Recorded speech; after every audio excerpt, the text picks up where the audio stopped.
and welcome to a live Deprogrammed with Keri Smith. I am your host, Keri, and today is, it is Monday, May 18th, and we're way early.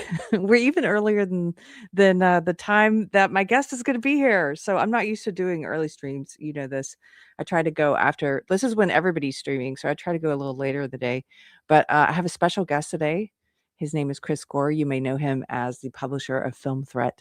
And he's going to be coming on in about 45 minutes at noon Central Time. I was bad with the math. We confirmed he could do 10 a.m.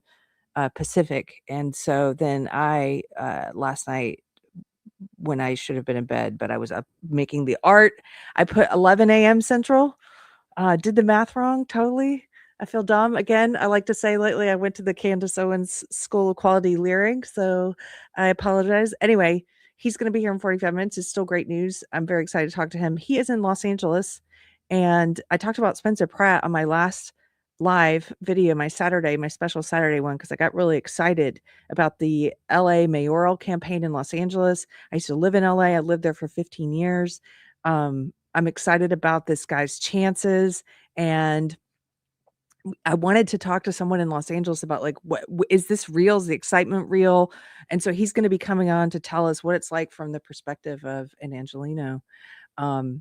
Until then, hey, good morning, Texas Sheep Lady. Hey, Brahma Bull. Until then, I wanted to show you guys a couple of funny things, and I do want to talk about a little bit of the Spencer stuff before he gets here, even because he's only got an hour with us, so maybe I could show some of the ads I didn't get a chance to show you yet. But then we could maybe watch some of the funny Elliot Page memes, which is what I've been doing in my spare time. I don't know about you guys. They're making me laugh. I keep running into the other room to show my husband, like, look at this one. They're just getting better and better. Kind of like the Spencer Pratt ads, also very funny. So let's start with one of the funny things that I saw last night on Brahma Bull's show. If you don't know, Brahma Bull has one of the best political discussion shows out there at the moment. It's called The Bullpen. It's every Sunday night, and I learn a lot from those guys. And he and Lil Chad and Comics Division, they just have a wealth of knowledge. And so, but then we did talk about the Spencer Pratt stuff as well, because this is an interesting race. We talked about the poly market odds. He's coming in second in Los Angeles, in this woke Orthodox city. That's very impressive. And his odds have increased, and in the polls he's increased. He used to be at, I think, 10%. Now he's at 20-something percent. He's coming in second behind LA's current mayor, Karen Bass. And so one of these videos I had not yet seen is a very funny parody. And so we can kill some time watching this one. Do you guys know the comedian Lyle Culpepper? If you don't know him, he's one of the funniest X comedians lately. There's a couple that I follow on X. And his thing is he just inserts himself into leftist videos, and he plays a character, and he looks like a hipster, and he's always wearing he also has done some where he inserts himself into Candace Owens videos and tries to help her with her pronunciation. Just wickedly funny. He's always wearing a different color Palestinian scarf, and some people think he's really in the video because he does such a good job of it. So here this is Lyle Culpepper, comedian. Mayor Karen Bass and Assemblyman Lyle Culpepper introduce a new initiative to give meth addicts new teeth. This is something real that she thinks this is going to help her win. Is she says, hey, Los Angeles, we need to give your taxpayer dollars to meth addicts. They need teeth, and we need to pay for their teeth because they can't be successful without your tax dollars buying teeth for them, new teeth. So, and you're gonna see him behind her. Here we go. How many people who are unhoused that you meet have no teeth at all? They don't have teeth. Why? Because meth rots your teeth. You can't succeed without teeth. So there needs to be comprehensive health care provided to people. And our hope with this dental initiative is that we get they unhouse people new teeth so that they can get jobs and then pay for their own crystal meth, as opposed to having it provided to them by the city, which is what we do now, quite generously. And we certainly don't want people to stop doing drugs on our account. The drug addicts of Los Angeles are what make this place such a special town. Sometimes I feel like I don't have a partner. Sometimes I feel like my only friend, heroin. How many people were unhoused? This is his gimmick. If you don't know him, you should follow him. He's so funny. He also, you may recognize him way back when, the first time I ever saw him, he inserted himself in the Kanye West music video.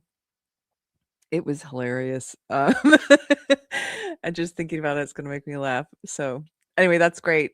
Thank you, Brahma Bull. Brahma Bull showed me that on his panel show last night. And then he also showed me this clip, and this one blew my mind. This is a real attack ad against Spencer Pratt. And it's pretty funny. That's why I'm putting it in this category of funny things.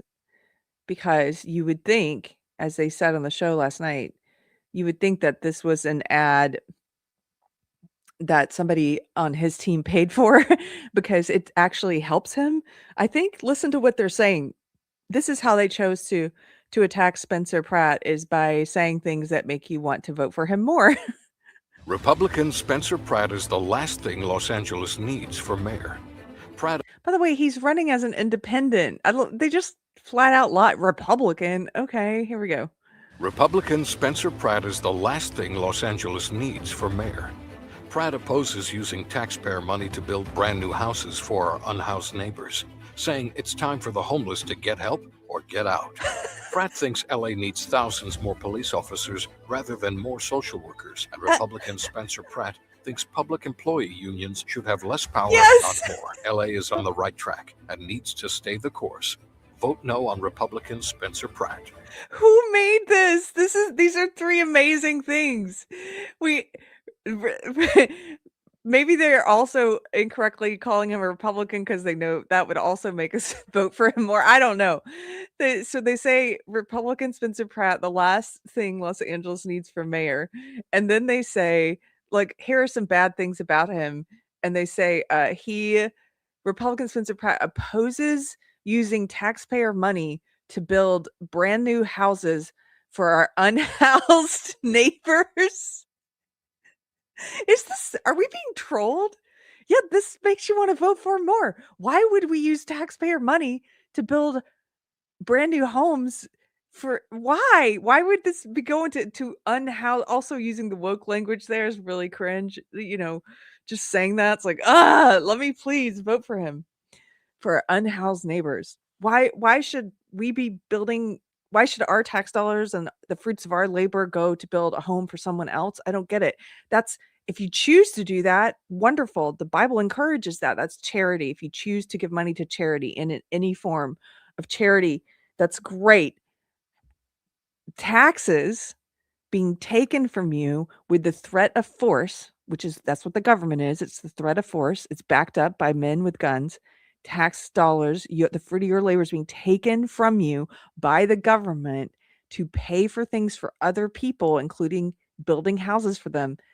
That's authoritarianism. That's tyranny. The more, like, we're now branching into, pay for their sex change operations, pay for their teeth. As somebody mentioned in the chat, who said this?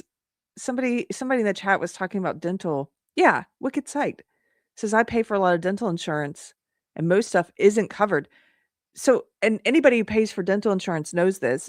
Almost everything you have to have it, including if you were to get teeth implants, you got to pay for it anyway. Dental insurance hardly covers anything. And yet these woke socialist ideologues, they think like meth addicts deserve you to pay for their teeth. Let's set up a program so that they get free dental work on you and your labor. Yeah, free syringes too. So this first one, he says, this just, they should pack up or get out, taxpayer money to build brand new houses for our unhoused neighbors, saying it's time for the homeless to get help or get out. Yes. What's wrong with that? Get help or get out.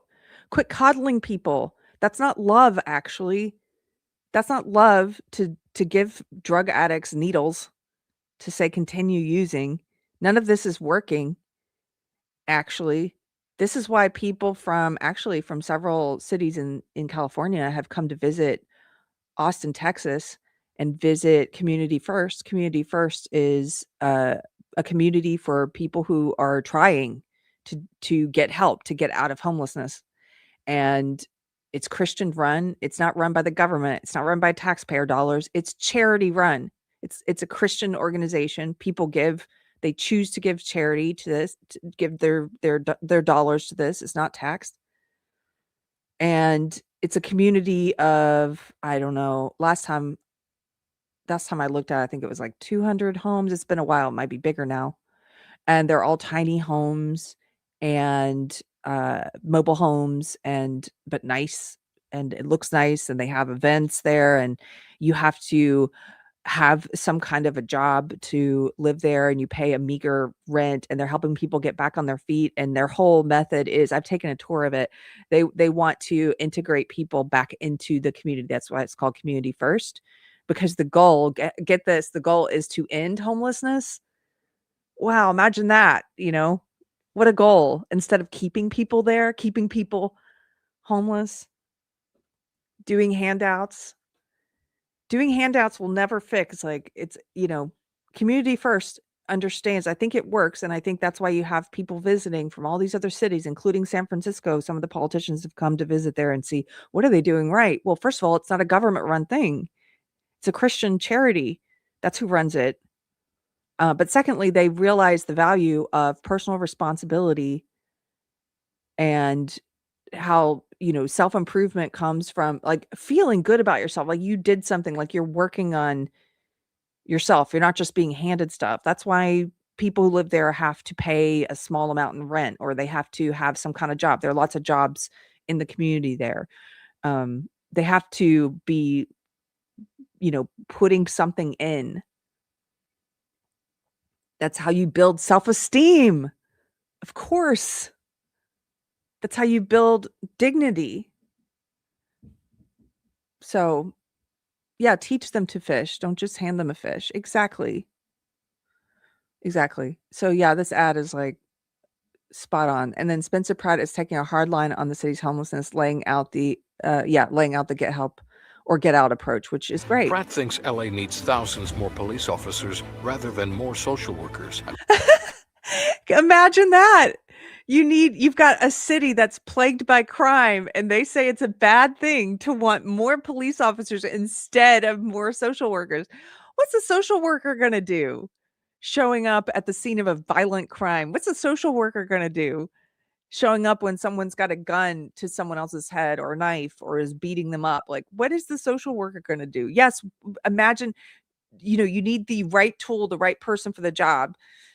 For each job. So if you've got a job that requires someone who can help break up a violent confrontation like that, you need a police officer. You need someone who's trained to do that. And a social worker. Oh my gosh. It's just so funny that they think this is negative. Workers, and Republican Spencer Pratt thinks public employee unions should have less power. Yes, they should have less power. Not more. LA is on the right track and needs to stay. Okay, so one of the things I'm going to talk about when our guest gets here, Chris Gore is going to be here at, if you're just joining, I apologize, it's my fault. He's going to be here at 12 o'clock Central Time, 10 o'clock Pacific. But when he gets here, I want to ask him about this, because if you look up first of all, in the ads for Karen Bass, they keep saying, crime is down, and she keeps saying that on the campaign trail. And if you look up the stats, you will find a lot of stats that are like crime is down. So, but this is not what I'm hearing from friends who live in Los Angeles. Anecdotally, they are like, it looks a lot worse. And this is not what I'm seeing in videos from Los Angeles. So when he gets here, we're going to talk about like, what is it really like in Los Angeles? Have things gotten better or worse since I left? I left about 10 years ago in 2016. again, from what I've heard from friends who are still there, it's gotten a lot worse. I mentioned on the last show, I have a good friend who got robbed in West Hollywood, which is kind of back when I was living there. That was kind of rare for West Hollywood. For Hollywood, sure, that was more dangerous. Maybe I could see that, but West Hollywood was pretty safe. It's the gay paradise part of LA, more upscale place to live. And so I just, in terms of looking at video footage of some of the homeless encampments, the fires, as we talked about last time, there were 33,000 fires at homeless encampments that the LA Fire Department was called out to last year. And so it just, I think there's something going on with those statistics. Now, one of the things I've heard is that when California downgraded a lot of the felonies to misdemeanors, so for example, shoplifting used to be a felony and now that is a misdemeanor, that affects, obviously that's going to affect the crime rate for the number of felonies that are reported at the end of each year, because you've just changed the definition. You've basically said, okay, we're reclassifying this thing. So it doesn't mean that there's less shoplifting. It means that has been reclassified as a misdemeanor. And something else people pointed out is that it also means that there's less reporting. Because if you're finding that nothing's happening and the system's not working for prosecutions when people are shoplifting from your store, there's less people actually reporting those kind of things. And then the third thing I've seen is that the cops aren't showing up for certain crimes, for misdemeanors anymore, because they're so overwhelmed that they're not even coming out unless it is some kind of violent attack. And even then you'll be waiting. So I want to hear what an Angeleno has to say about this. And so that's what we're going to be talking with Chris Gore in about half an hour. Okay, let me show you a couple more videos till he gets here. So I didn't get to show you all of the ads that I had seen. As I mentioned last time, Spencer Pratt's ads have been just amazing. He's doing a great job. He clearly understands the medium. He understands the internet. He is a millennial. But his fans, his supporters are also using AI to make a lot of viral videos. And the media, as we saw, is attacking him for some of these, saying, oh, these AI videos. Well, these are his supporters. They're just jealous that he has supporters who are very excited. In my opinion, that's what's happening. They're jealous that he's got supporters who are putting in the time and effort, and they're turning out all of these viral videos that they're going viral on TikTok and X and other places. So here's one I didn't have time to show last time. This is the yoga moms. And this one, actually, this gets to my theory that there are going to be a lot of people. I want to ask Chris Gore about this too. A lot of people, I think, secretly voting for Spencer Pratt, like they secretly voted for Trump. Here we go. All right, class, great job today. Hey, I have to tell you something. Promise you won't get mad? I'm voting for Spencer Pratt. Get mad? I'm voting for Spencer Pratt too. Did someone mention Spencer Pratt? No? No. Oh, because I'm actually voting for him. Oh, so are we. I just don't know if we can say that too loud over here. Say what? Spencer Pratt? He's got my vote. Wait, is everyone here voting for Spencer Pratt?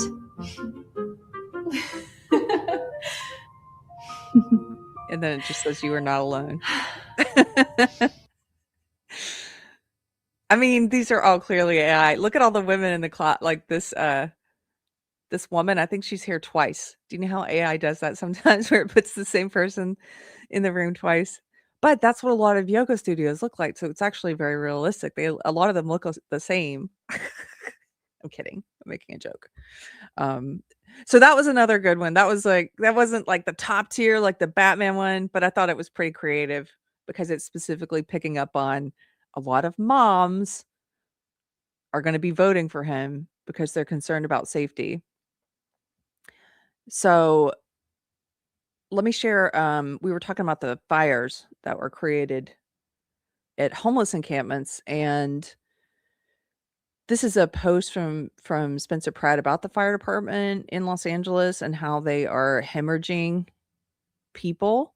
And so according to him, and I'm going to show you a little video, he says LA Fire Department is hemorrhaging the 5 to 8 year studs who we are counting on to become our next generation of captains and chiefs. We spend millions of tax dollars training them up, and then they take their loaded task books and flee the OCFA or Ventura County, flee to OCFA. So that's Orange County, I believe. Yeah, Orange County or Ventura County, because they didn't sign up to clean up after vagrants 24/7. Like basically saying, in LA, if you're in the fire department, most of your job is cleaning up after this huge homeless problem that no one's addressing. And then he says, if Nithya Raman were serious about fire protection, she would address the 45,000 plus sources of ignition illegally occupying all of our public spaces and causing all of these fires. But she won't, because she's not a serious person. And that's in reference to one of the other leftist candidates for mayor, Nithya Raman. Her solution to wildfires was to say that they should add a ban on regular citizens having backyard barbecues during certain days, like if the government designated it a red flag day, to say that citizens could not have backyard barbecues. You could be reported for that, and it could be some kind of misdemeanor, instead of going after the 33,000 reports the fire department was sent out for last year, the LA Fire Department, 33,000 times to fires at homeless encampments. So here's a video someone took to illustrate this. This is a video of just like driving around LA, and look at all these fires.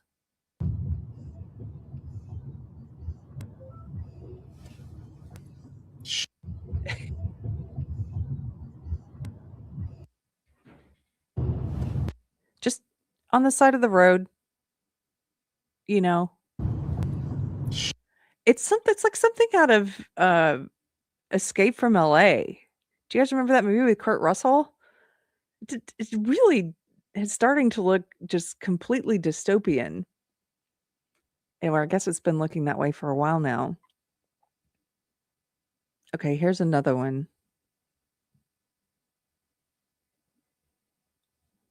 This is Spencer Pratt saying our kids deserve better.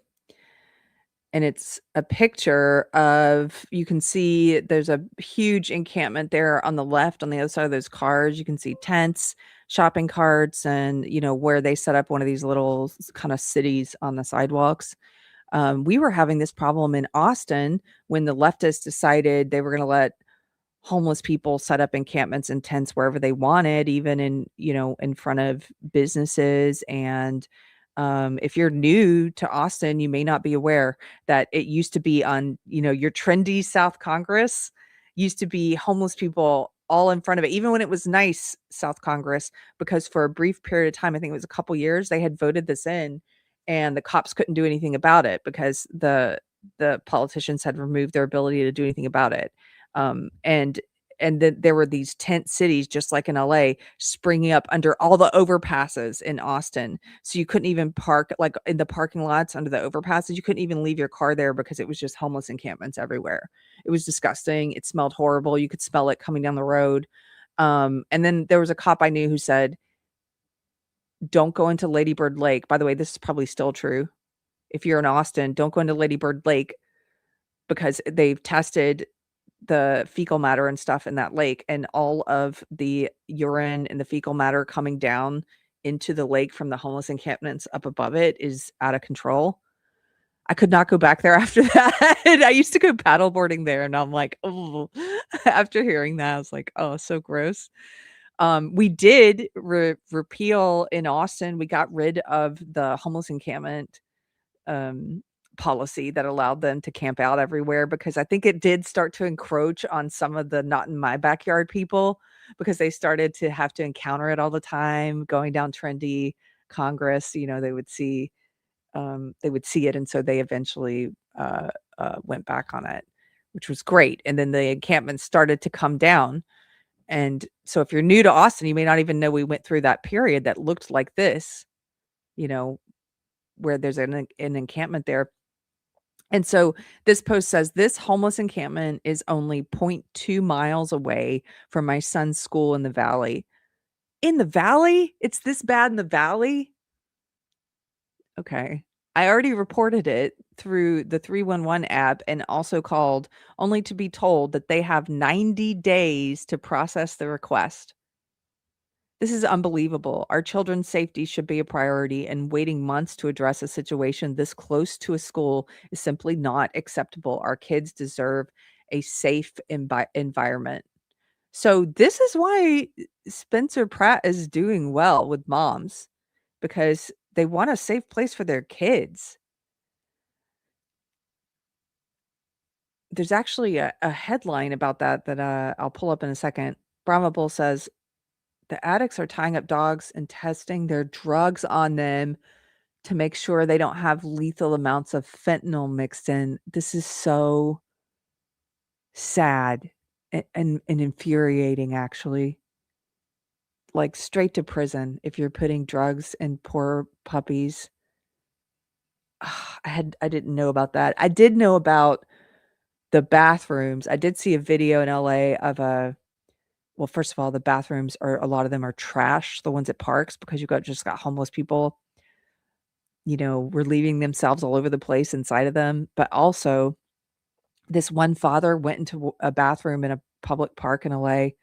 Have you guys seen this video? I didn't have this one queued up, but he warns parents, even if the bathroom doesn't look too bad, and don't let your kid use it, because he went over to the toilet paper dispenser, and it was one of those big industrial size rolls, that they have in some public bathrooms. And he took the side off and showed you where there were all of these little black pinprick marks on the toilet paper roll. Like, what is that, right? And it was where black and red. And it was where homeless people drug addicts were cleaning their needles in the side of the toilet paper roll. Like, just sticking their needle in there to clean it and pulling it back out. And so there were just little pinpricks of like rust colored, like blood. So it just makes me shiver. I'd never, these are things you would never consider. You go to the bathroom, you don't think there's some drug addict's blood on the toilet paper roll inside of it, right? These are things that parents are having to think about in Los Angeles. So I think he stands a chance. I think there's going to be a lot of secret voting for him.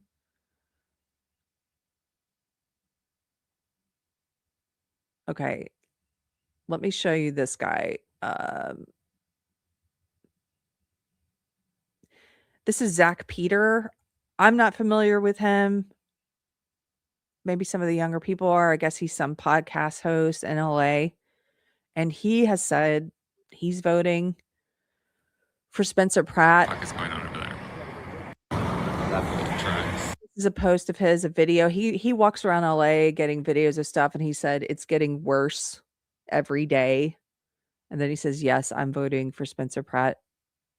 And here's a video he took. Drugs and whatever the fuck is going on over there. Drugs and whatever the fuck is going on. Yeah. You shouldn't have to. If you live in the country, it's like, if you've never experienced this, it is like living in a dystopia, like something out of a movie. I lived in LA for 15 years, so I did see scenes like this. I also lived in New York for a year. And I'm so blessed not to have to encounter this kind of stuff in my daily life anymore. Living in the country in like red state is great. But people, I feel bad for people. It's not like everyone in LA doesn't quote unquote deserve this. Not everyone votes for this. Okay, here's another one with Zach Peter. Same guy. And he's just documenting some of the conditions in LA. Just on a morning dog walk, is this homeless man in the middle of the street. He's calling me a fag, asking me if I'm ready to die. Lovely.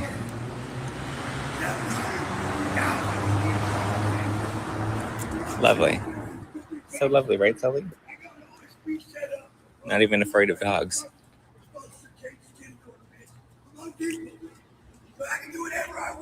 He can do whatever he wants to. Just on a more. This is the kind of stuff that nobody's calling about. Like, why would you? Because there's so much of it there. This is how I think they're getting away with this whole claim that crime is down. It's because it has become normalized. You know how the left is always talking about normalizing things? They've normalized this. So nobody's calling stuff like this in.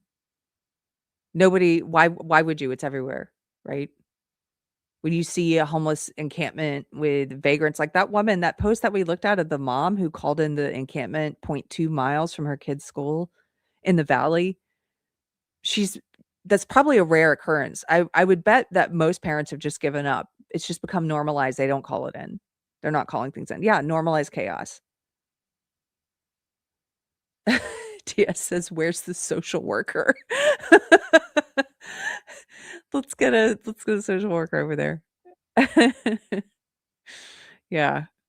It's a bad state of affairs. Okay, I've got a couple more that we can look at. This is a news report about MacArthur Park, and this is from Fox LA.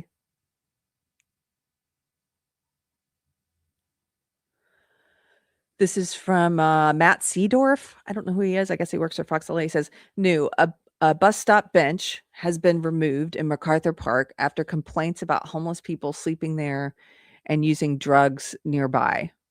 But residents tell Fox LA the missing bench is just a symptom of a much deeper crisis involving open drug use, violence, and chaos near Alvarado and 6th. During our visit, we witnessed a violent daytime assault, open drug use, and needles scattered across the area. Here we go. The volatile sights and sounds of MacArthur Park. We're just walking down the sidewalk can spark tension without warning. No video. People are filming. You don't have, we're leaving. We're leaving. We're leaving. This man in broad daylight beat to the ground. What's known as the fentanyl fold, impossible to miss. Have you guys seen this? These people that look like zombies. This is the fentanyl thing where they just like keel over and stand there frozen like statues, like zombies on this drug. Why should anybody, how can anybody be expected, like normal people, normal citizens, to raise a family near this, walk your kids by this on the way to the store or a school or a business? Look at the one guy on the right, on the ground. He's like, it looks like he's putting a needle between his toes or pulling his toes apart.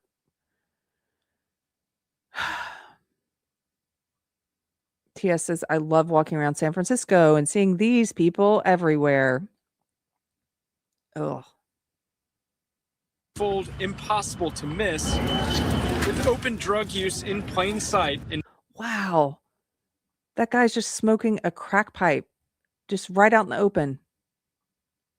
Open drug use in plain sight and needles scattered all over.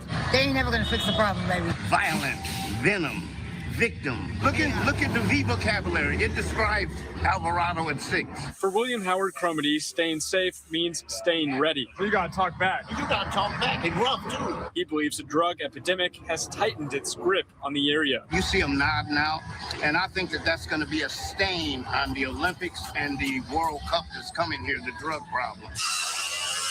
About a week ago, federal agents swarmed in. All persons comply. DEA officers raiding businesses, part of a massive drug operation. Then, days later, LAPD here for more arrests, seizing fentanyl, pills, and cash. Despite everything going on in this area, the bus stop right here at 6th and Alvarado was taken away. Apparently, the homeless were using it as a shelter. Many people sleeping there, doing drugs there. So especially for me because I was about 6 months pregnant. Where a bench used to be, Angela Robinson now waits for the bus standing, 6 months pregnant. That doesn't make any sense to me. A bench now missing in a community desperate for relief. Walking! And despite recent arrest, many say when the sun goes down, the problems come right back. You noticed a difference since then? No, because the same rats come out at night. A spokesperson for Mayor Karen Bass tells us one bench was removed for maintenance, another for public safety reasons. They say this is one small example of the mayor's broad and comprehensive approach to finally improving public safety in MacArthur Park, a problem that's been decades in the making. Matthew Seedorf reporting, Fox 11 News. Wow. Wow. She's trying to claim some kind of success with this. You know, this is an example of my approach. I had to remove this bench because too many ne'er-do-wells are sleeping on it. Okay. I just can't imagine still living in LA. I do really hope that, I don't know. I hope I think he has a shot. I hope he wins. I hope there's a huge surge of people voting for him privately. Never have to tell anyone, secretly. I know a lot of people in LA who voted for Trump secretly.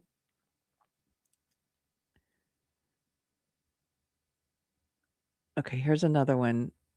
This one is about the fires. So Spencer Pratt says there are 46 vagrant fires every single day in LA, rubbish and encampment fires that destroy property, vehicles, kill pets, spread to vegetation, and compromise infrastructure. That's 17,000 plus fires per year. Until you clear vagrants from the streets, don't pretend that you're serious about mitigating fire threats. Fire that is burning under the 110, heavily impacted by homeless encampments. Now, they've made their way 60 feet under this tunnel without finding the fire, but what they did find is an endless amount of pack rat conditions from homeless people that are living in the tunnel under the 110 freeway, including wood structures that they've been bringing in here to use. The big development that is happening right now is they are going to shut down the 110 freeway on both sides. So all lanes of the 110 freeway leading into San Pedro and the ports of LA and Long Beach are going to be closed. Part of the reason is because on the west side of the fire, they've been able to figure out where they think it is burning, and they think it is burning above them in the tunnel, but underneath of the 110 freeway. So until they can definitively say where this fire is and put it out, put water on it, which they've not even been able to begun to do, they are concerned about traffic on the freeway. They're going to shut down the 110 freeway, both sides, as they deal with this. This is going to be a mess for commuters in that area. This is all just happening right now as you see the smoke coming out of the freeway. It doesn't look like a lot of smoke, but again, that fire is burning in there in pack rat conditions, too dangerous for fire crews to even make their way all the way into the tunnel. They're talking about bringing a robot in to try to make it through there, but then firefighters said there are so much homeless encampment debris in the tunnel, they don't even think the robot would be able to make it through all of the stuff that is crammed into that tunnel. Look at this. This is all the stuff that's on the outside of the tunnel. That's a bunch of trash, tents, blankets, everything that we were looking at from SkyCal here. So this is a big mess. They haven't found the fire yet, or they haven't been able to put water on the fire yet. They think they know where the flames are, but as a result, they're going to have to shut down both sides of the 110 freeway. Mike, have you seen a lot of people being brought out of this tunnel? Initially, yes. So it's not. We didn't see it with SkyCal, but we're listening to the radio traffic, and there were homeless people that were coming out of the tunnel when all of this happened. And you listen to the firefighters in the tunnel, they can feel the heat on their heads, but they can't actually see the flames, which is part of the issue. One firefighter was saying when they poured the concrete for the freeway, they left voids in certain areas, and they think that's where some of the fire might be. So it's been a really, really tricky fire for the LAFD. And as a result, it looks like all lanes of the 110 on both sides are going to be closed until they can sort it out. Yeah, Mike, this tunnel, what's it used for? That's a great question. The LAFD doesn't know either. They have, for the longest time, they couldn't even find another way into it. They were only able to find this side. One way. They have finally figured out another way where it enters. It's about a 10 by 10 foot tunnel. The entrance is a little bit wider and then it narrows down. John and I, who's in SkyCal tonight, we were just trying to figure out where else the LAFD may have gone in to be able to get to it, and we can't see them, so we don't know exactly where they were able to figure out the other entrance to this thing is, but you can see all of the personnel there on the freeway as well as there on the ground. They've got the ladder truck up there providing some lights as well. So there's just kind of a big mystery about where both ends of this tunnel are and where the fire is burning. And was that smoke coming out of that other entrance as well? Did you see? No, we've looked at a couple of different entrances, and we've not been able to find any other entrance where smoke is coming out. Now, they have lit this up, and we do believe that the tunnel may go in both directions, at least under the freeway. That was their big concern. But you kind of see them looking through all the pipelines and other things here. So it sounds like it's just watching something like this, it just strikes you again. Like, we live in such a ridiculous, crazy time where, especially if you live in LA, you live in woke world and everything's upside down. And instead of just dealing with the problem, there's always this convoluted, what people call, mental gymnastics, or just trying to spin plates and go around. Like the most simple solution is to do something about the homeless problem. If you want to fix crime, the forest fires, like all of these issues, a lot of them can be tied back to several things, yes, but there's one common thing that is a problem that needs to be fixed, and that's a homeless problem. But instead of that's so offensive to leftist dogma, like the leftist religion, that instead of, they don't want to say anything. First of all, they don't even call them homeless anymore. You have to use a new word so as not to offend. Oh, the unhoused. And then on top of that, you can't say anything that might in any way be portrayed as negative about homelessness. Well, it is negative. It is a negative state of being. It is negative for the people who are in it, and it is negative for the people who are forced to confront it, to live around it, to walk their kids past it on their way to school. And so because you can't speak truth, like a simple truth like that in the leftist orthodoxy, they just do all this mental gymnastics of how are we going to fix all of these problems that have a common root without addressing that common root. And so they come up with these crazy things like, well, you know what? Let's throw more money at it. Let's take taxpayer money and give it to, let's pay for dental work for homeless meth addicts, unbelievable. Like, that's going to get them out of homelessness. No, it's just domestically challenged, says Robert Lowry. That's great. Shelterly challenged. Yeah. But instead of, being able to call, what happened when Austin reversed when they changed their mind about letting homeless people have encampments everywhere? You started to be able to call the police again. This is part of what goes into that crime is down lie is, well, hey, if they're allowed to throw up encampments wherever they want, then there's not going to be any calls about that. That's not a crime. You can't do anything about it. In Austin, back when that brief period of, it was a few years where like I said, the homeless could encamp wherever they wanted. I was working for a friend's vintage cowboy boot shop, handmade cowboy boots. And there was a homeless guy who had defecated right in front of our storefront, like right in front of the door where people were trying to come in, and was sleeping there right next to it. Also called the cop anyway. And cop came down and said, yeah, there's nothing we can do about this right now because of the proposition that was passed. Fortunately, that was overturned, and now you can call the cops and they can take that guy out of there. But LA, it's like, what are you going to do? Just really don't have a great grasp on what this tunnel does, where it goes, but you can see the smoke has been billowing out like that for quite some time out of that tunnel as those fire crews try to navigate extreme conditions. They have gone into defensive mode. The black smoke that is coming out of that tunnel, the battalion chief pulled everyone out of concern for safety. That's when they decided they want to try to see if the robot will work. They brought in urban search and rescue too, because of the possibility that people are still in there. The battalion chief asked if there were people in there. They said, we don't know. We got our personnel out, but we don't know if there are homeless people still on the other end of that, because we can't get to the other end of the tunnel. It's really incredible what you see and can't see as you're driving along the freeway, and what's underneath the many cars here in Los Angeles. Yeah, I mean, you people driving by think, oh, come on, that's just a little bit of smoke. Right. You're going to shut down the whole thing, not realizing that they can't even figure out where this is burning underneath of the freeway. And why is it burning down there? Because homeless people are living down there. They're allowed to live down there. Brahma Bull says the homeless don't want a solution. They want to do meth. Yeah, this is another true thing about a lot of homeless people. Not all, of course. You're adults. As my friend Josh Slocum says, I shouldn't have to say not all. You're an adult. You understand what speaking in generalities means. But apparently these days, no. You have to say not all. My pastor did a sermon about this once. That was great. And it was about the verse in the Bible. Brahma Bull probably knows the verse about not showing partiality. And he was talking about how in the time when that verse was written, like when the Bible was written, the partiality that often was showed at that time was in the culture and everything was towards the rich and those with means. And so it was like at that time, if you're talking about no partiality, you would have to speak against partiality towards those with means. And then he made the point that in today's like postmodern era, post-Christian, postmodern, post-liberal, this leftist woke world that we're in, culturally, you've still got the partiality towards the rich and the wealthy going on, right? But you've also got this new kind of partiality that's manufactured that is a part of woke culture that says you must show partiality towards the unhoused, right? Towards the homeless. Like you must show, you cannot say anything offensive about it.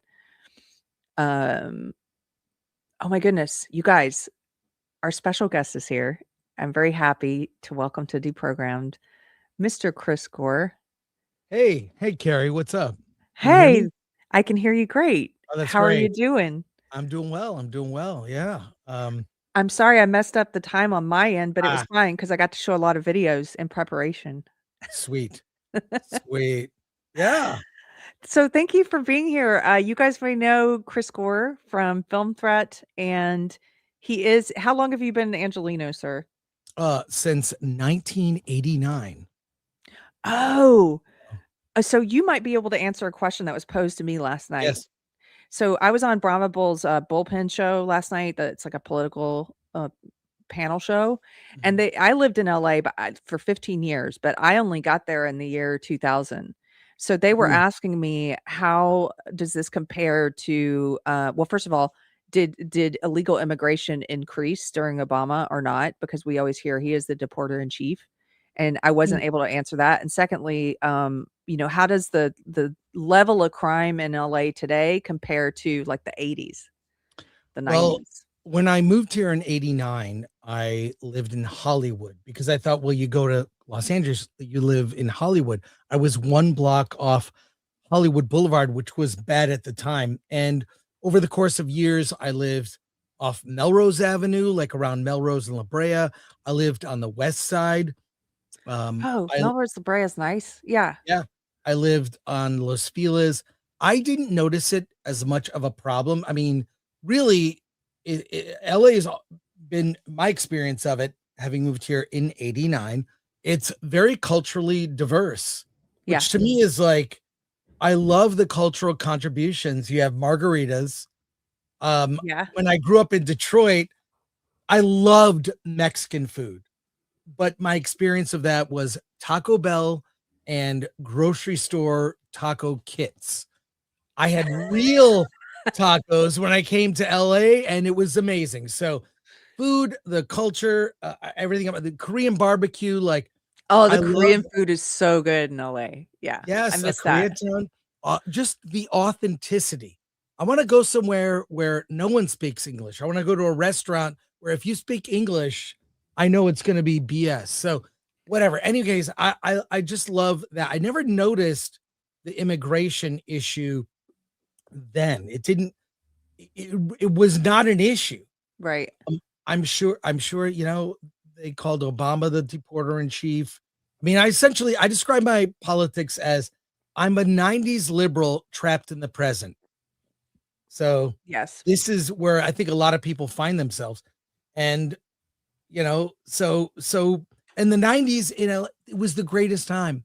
It was, you could walk into somewhere, there'd be this celebrity there. There was no social media.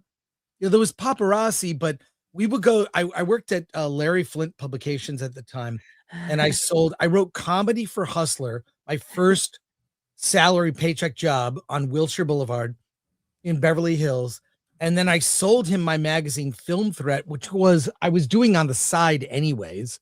And then I quit writing for Hustler, did Film Threat full time. And that era was incredible. I mean, it was creative.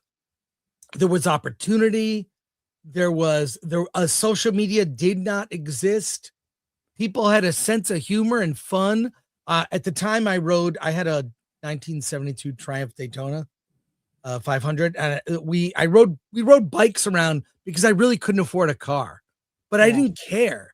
And we didn't go to restaurants all that much. That was an era when like people had backyard barbecues. Yeah. So it's like, oh, who's having a barbecue this weekend? It's at John's house. Okay, what do you want me to bring? Just bring a case of beer. No problem. Or bring whatever meat you want. No problem. So we do gatherings on the weekends. Whose birthday is it?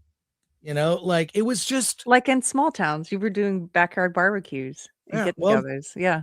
I'm from the Midwest, which explains why I really love living in Pasadena.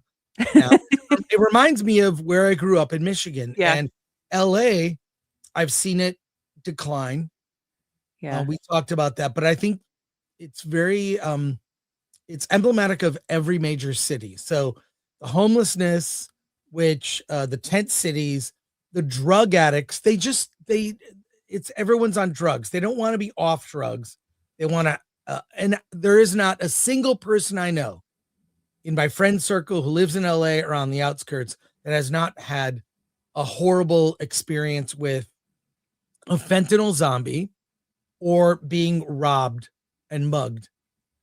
It's people accept it like the birds that chirp outside your window. It's just part of LA. And I think Spencer, I've never been I'm not super public about my political views. I mean, it does come out and I'm very middle of the road. I am, even in the 90s liberal, don't care what other people do, sort of libertarian about social issues, don't care, but I'm just middle of the road. I'm like, LA is a place you can let your freak fly. Yes. And I love that. You can be who you are, the version of you want, you can be all of that. It's so large and it's so spread out, and there's so many different neighborhoods and type of places you can go, and you get, like you said, it is such a melting pot there. It's an actual melting pot of different cultures and people and different flavors of neighborhoods. And so what is in the past 10 years then? So I left in 2016. Mm-hmm. Do you think it's gotten, anecdotally, what I've heard from friends there is that it's gotten worse? But I don't know if that, like the homeless problem, the encampments, I had a friend who, as I mentioned, was robbed in West Hollywood, which was kind of, it seemed like the safe place to be. It wasn't like Hollywood where there were unsafe parts, Yeah. And she was very alarmed by that happening. Of course, she came to live with me in Texas for a while. So has it gotten worse in the past 10 years or? Dramatically. And in the past 5, even worse. Hollywood Boulevard is fully third world.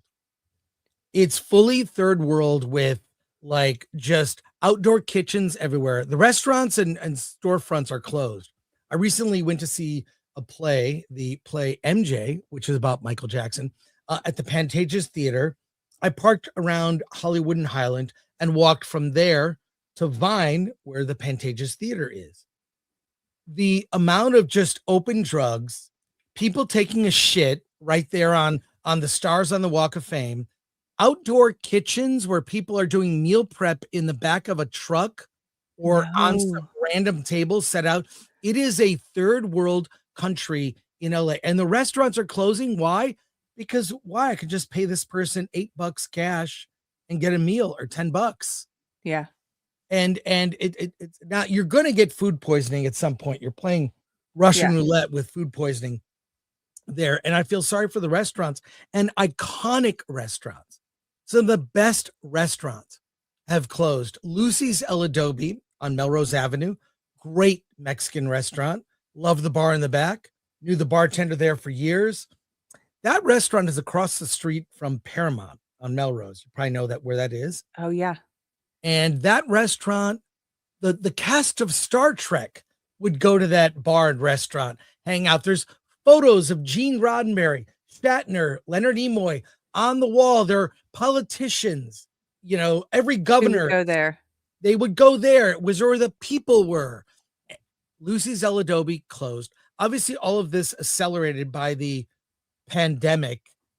And I think people are tired of all this stuff. I mean, I'm a because of what I do, I'm a 1099 guy. Mm-hmm. And I think everyone should be. When you write that check to the FTB in California, when you send your money to the IRS and it's not taken, I'm getting a refund. That's your money. Yeah. So when you pay and you are a freelancer, as being in entertainment is freelance business, you think a lot more about how your money is spent because you're writing the check. You're writing the check. And I remember when I wrote my first big one years ago, I was like, wow, that's when I started to, I paid more attention. And by the way, I was so excited to vote in my first election. I'm definitely, don't let the face filters on StreamYard fool you. I'm a little older than I may appear, but I still feel kind of frozen at 26, just in my life outlook and attitude, but you look like this in person though. Are you using a face filter? I have no idea. I was an indoor kid. I was an indoor kid and not really exposed to the sun. So, but anyways, all I'm saying is I've been around for a while, but this last 5 years has been dramatic. The fires just brought people's attention to it, but the tent cities, the fentanyl zombies, there are no-go zones in LA that are close to the crypto arena where the LA Kings, the Lakers, play there. And like, you can walk a couple blocks from there, tent cities that look like something out of The Walking Dead. Enough is enough. My daughter, I have 2 children. I had my kids in the 90s. They're adult children now. They will not go to Los Angeles. And I don't think any single woman should be walking around Los Angeles by herself. It's not safe. And I'm talking about by the Beverly Center, and places like, I'm trying to just mention places you would know, iconic places. Yeah. There's not an area of LA that is untouched by poor management, poor being irresponsible with, we all know, it's all been exposed that every program to solve a problem is a grift to give to some nonprofit that the CEO is getting $500,000, $2 million salary, and like a small percentage of the funds is actually going to solve the problem, but they don't want to solve the problem. The idea is to continue the problem. There's no accountability for results so that the issue continues to get funded. So they get more money and more money. Right. Let's throw more money at it. Can I show you this? Please. This is from, I guess, last night or the night before or something, some MMA fight. Saturday? Okay. Saturday, there's Spencer Pratt. I saw him earlier that day. Saturday, he had a gathering in Sherman Oaks. And I saw him around 1 PM. I bought a hat and talked to him. I'm trying to get him on my show, but I talked to him about bringing independent film back to Los Angeles and how he can revitalize the entertainment industry. Now, he's got the traction on social media. I don't know. Do these people vote? I think he's very popular outside of LA, right? Yes. Because he speaks common sense. So, yes. I mean, I spoke to him for, a few minutes. I got my picture and like I said, bought a hat. So, but look, I've been following him since the fires before he declared as a candidate because he was exposing the utter incompetence of our elected officials. And I believe, like, whatever you think about Trump, he exposed how unremarkable people in politics are. The most unremarkable. These are people that have lived, they're not an entrepreneur. I have been an entrepreneur since I dropped out of college at the age of 19 to start a zine called Film Threat that I developed into a magazine that I did through the 80s. That I moved to LA in 89. I was still doing it. I sold Film Threat to Larry Flint in 1991. He owned it for 5 years. It reverted the rights. I got the rights back, turned it into a website, a YouTube channel. Our focus is indie film. I've been an entrepreneur my whole life. I make something from nothing. I've written books. I didn't know how to write a book. By the way, reverting the rights back to you, what a brilliant idea. Well, that's a long story for another time. But all I'm saying is I've been an entrepreneur my whole life. Yeah. I thought I wanted to make a movie. I made a movie called My Big Fat Independent Movie, which is gonna be re-released on Blu-ray this fall. I raised money. I've raised money. The whole point of raising money to do something, when I'm taking someone else's money to do a project, I feel a great weight, a responsibility to handle that money in a way that will execute the project and get us toward profitability. We bring in more money than we spend. Simple. People who work in government all their lives, they don't feel that responsibility to the people's money, to their tax-paying constituents. That has slid away. When I look at the kinds of decisions Gavin Newsom has made, it's unconscionable. He steals right in front of our eyes and doesn't care. Hey, well, he doesn't have a conscience. Yes, and he also knows he won't be held accountable by the kind of people who vote for him. I don't think.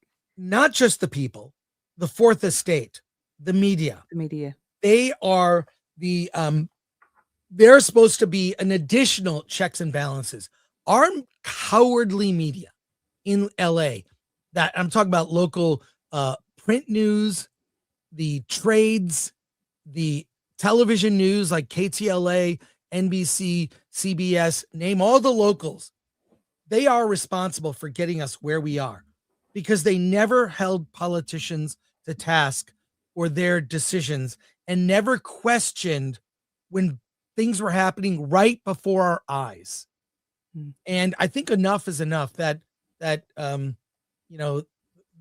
famous line from Network, "I'm mad as hell and not going to take it anymore." That is every Angeleno. And Spencer Pratt has tapped into that with his marketing and these AI videos, which I saw you. Oh yes, that was me earlier that day. And then I went home and I watched the fight.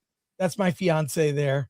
Oh, yeah, congratulations. Yeah, we're getting married soon. So that's very soon. So breaking news.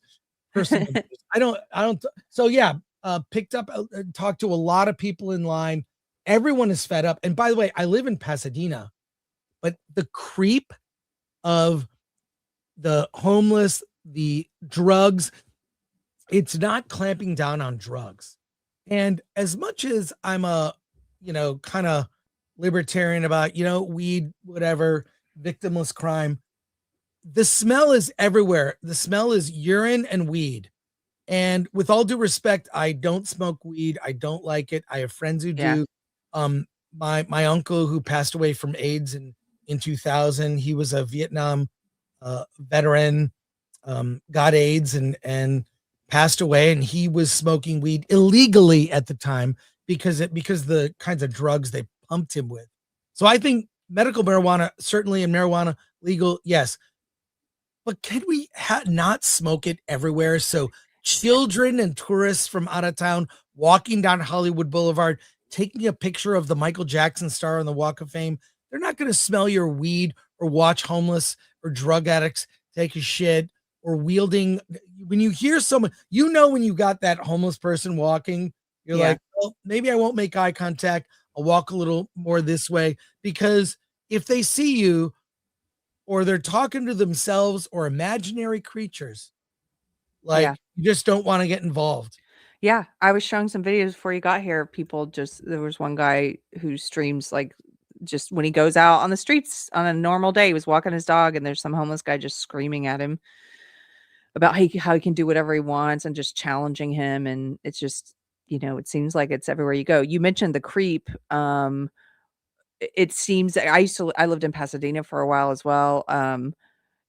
It's in like the valley now is also got a lot of these encampments.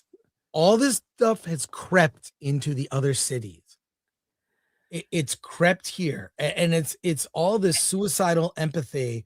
And I do feel empathy for every person on the street struggling, but giving them drugs and needles and allowing them to live like this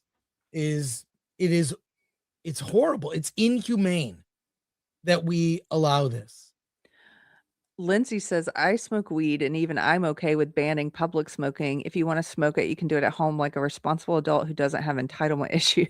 Yeah, thank you, Lindsay. Yeah, no, I have friends who smoke it. My friend Dante, Verbal Riot, shout out to him. He does the gummy thing. I'm like, yes, I think you're not hurting, but my God, there's a cigar shop in Pasadena, very famous.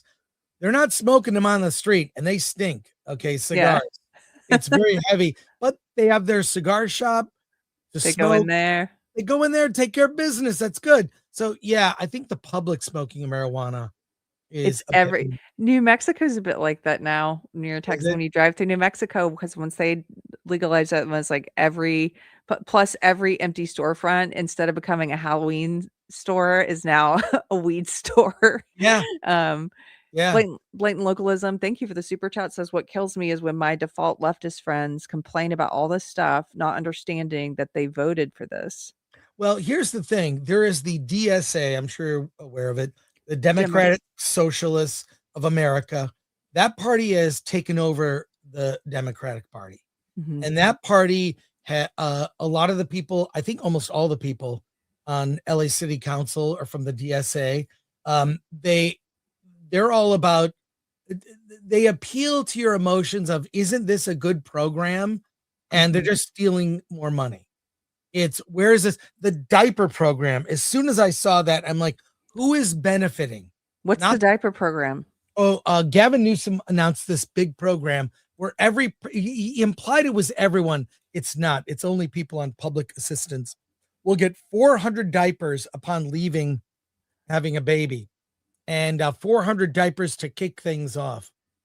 Now, like what the state is paying for those diapers is like 4 times what they cost at Costco or Walmart.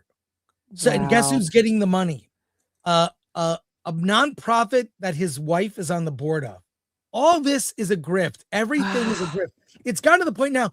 I don't contribute to any charities any longer. I don't trust a single one. However, I will give money directly to a person I see on the street, or look at this. Triple the retail cost. Yeah. It's now, by the way, when my kids were young in the 90s and I changed diapers, we went to Toys R Us, because at that time, Toys R Us sold diapers at a loss to get you in the store. It was that was smart. What a good, yeah. They did. They sold them there was no cheaper place to get diapers with Toys R Us. Now Toys R Us no longer exists, but even the store, you're looking at toys, you're going to walk out with something in addition, but that's where we used to get diapers. And then we used diaper service. I don't know, new parents have been sold this lie that it's super expensive to raise kids. It's not. If you don't buy all the stupid stuff they push on you, if you stay off social media. What's weird is I remember my kids getting like expensive gifts at a birthday party, and then turning around later and they're playing with sticks and pretending they're swords, which is what a kid's supposed to do, is use their imagination. Yes. They don't need so much stuff. You don't need this. You can buy hand-me-down and used clothes. They're not going to wear them for very long. Trust me. they'll throw up on them or whatever. Well, a lot of that, I've been doing a lot of research about screen Yeah. time for kids and the developing brain and how physically the brain, when they're toddlers, there are these studies coming out now showing the more screen time they have as toddlers, the less white matter they have in the brain, which wow. impacts their verbal ability. It's like the part that it's the stuff that connects all the different parts of the brain, right? So the different hemispheres of the brain. And so they actually have less imagination. They have less, all those things you're talking about, playing with sticks. The more time they spend on screens, like they don't know how to play without them. So Well- I just wanted to throw that in there as something I was thinking about recently. And hey, if your kids don't know how to play with sticks, maybe take the phone away for a little bit. Well, the subject of the new Toy Story movie is all about like screens. Really? There's a screen called a lily pad that one of the you'll watch the trailer. Actually, don't watch it right now. But I'm very interested how that message will be.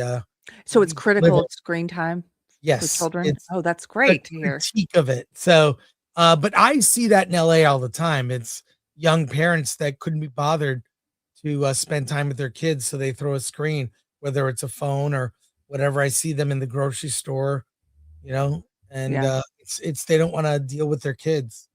It's sad. That's a whole other topic, but right, whole other topic. So let me ask you about the crime rate then. So because you say that it's worse. I asked you what's it like since I left 10 years ago. You said it's worse. It's crept into the valley and other parts of LA.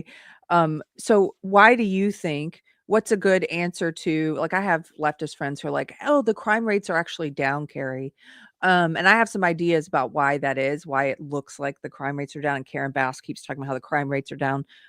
What's your sense of why those numbers are? I don't know a single person who is who can see with their own eyes that thinks that. And it may be anecdotal, but anyone that's been a victim of crime, you call 911, they don't report it, or they don't show up till hours later. It doesn't matter. We know the numbers are fixed. Yeah. It's just, and look into Karen Bass changing the after action report about the fires to make her look good, or to make her look not as bad. Look that up. After action report, Karen Bass changed it and altered it so she wouldn't look as bad. She's objectively a terrible mayor. And look, I'm at the point now where, the results of our next election will determine whether I stay here. Wow. It's at that point now. And already I've had friends leave. Yeah. So many friends. Every month there's a new friend that just, I can't take it, or someone who worked in the industry. I know so many people who worked in the industry who are now in Austin. Or they're a culinary chef because they changed careers. Yeah. I know. They're getting out. Yeah. So I had a super chat here that mentioned some observations about LA. Thank you, Super Base, for $10. Says free diapers. There are reportedly 9.3 million families in California. The bullet train is sitting at 200 billion so far. If he killed the bullet train, each family could receive a minimum of $21,500. Yeah, it's if there wasn't so much waste, fraud, abuse, grift. I mean, we've seen Nick Shirley. The fact that they want to shut down Nick Shirley with the Nick Shirley Act. How has everyone not woken up that this is totalitarian? And Gavin Newsom has this break glass in emergency if the two candidates running for governor end up being Republican. He has a break glass. It's if his idea of democracy is everything going his way. Yeah. And these people have gotten so used to being in power, they've abused it, and they have no interest in doing things that are good for all constituents. It's maybe just, and by the way, I have been trolling Karen Bass and Nithya Raman and Gavin Newsom for months ratioing all of them with not Newsom so much, but Karen Bass. Every time I'm in her replies, I get more likes than she does. So they're really, I mean, unlikable. The even the people that are, I look at her numbers. So the first thing I saw that it interests me about Spencer Pratt was his ads. As you mentioned, his ads are great. There's a lot of viral. There seems to be a lot of excitement, a lot of supporters creating their own ads. And then the second thing I noticed was that he's got a pretty good percentage. When I looked, he's coming in second and 20-something%. But for those people who are still in her, like voting for her or saying they support her, 50-something% of those people, I don't think they're happy. It's not because she's popular. It's just because they're locked into that tribal mentality. Well, she mentioned no matter what. Yeah, she recently announced a program to give people on meth new teeth so they could get jobs. I mean, this is ridiculous. That's not a winning. You're not winning votes with this. But let me say two things that I think are important. There's been some criticism, very light, about the use of AI for those ads. Let me just say this, because I work for Larry Flint. There was a court case where Jerry Falwell was in a satirical piece in Hustler magazine. Oh yeah, I remember this. And Jerry Falwell, that case went all the way to the Supreme Court. And the reason you can do political cartoons and parody public figures and politicians is because of that case. In fact, there's a movie about it starring Woody Harrelson as Larry Flint, called The People versus Larry Flint. Which, by the way, go watch it. I have a small hand in helping that movie along. I know the screenwriters well, and I connected them with Larry and whatever. I pop up every once in a while with some big things.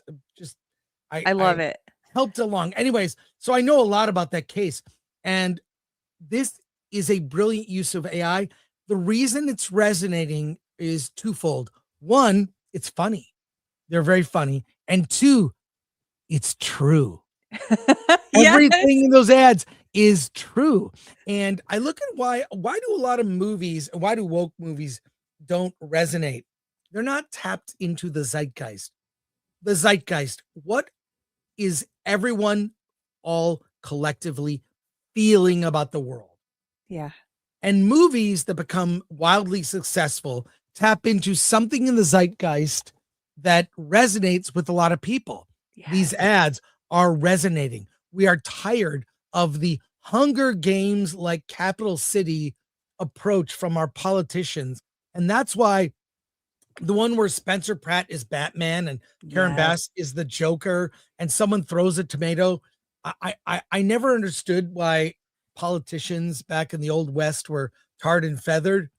I do now. I do now. Tarred and feathering. I don't know. I understand. There's a reason they tarred and feathered certain politicians and grifters and ran them out of town so people would be warned, don't deal with these people. And I think the DSA and their ilk have ruined this city. Every program they start is somehow someone's got to get a little piece. And it's all our taxes would be lower if they just enforce the law. Yes.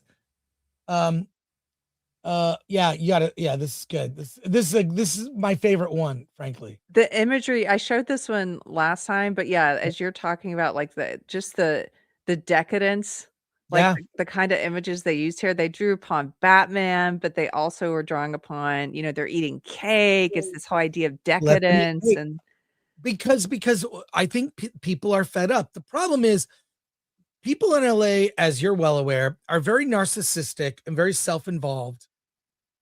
And they care a bit too much about how they look. Mm-hmm. I've always had my opinions. I don't really freaking care. I don't care. I'm a very enthusiastic voter. I never miss a vote. From the time I turned 18, I could not wait to vote. I could not wait. I registered. I have voted in every election, even midterms. I never not. And I always, my default setting for voting on proposals is no. but sometimes they try to trick you because it's all about raising money for some dumb program that will never go away. Yes, Like, that never goes away. Never goes away. There's no end to the program. The program would end when the project is done.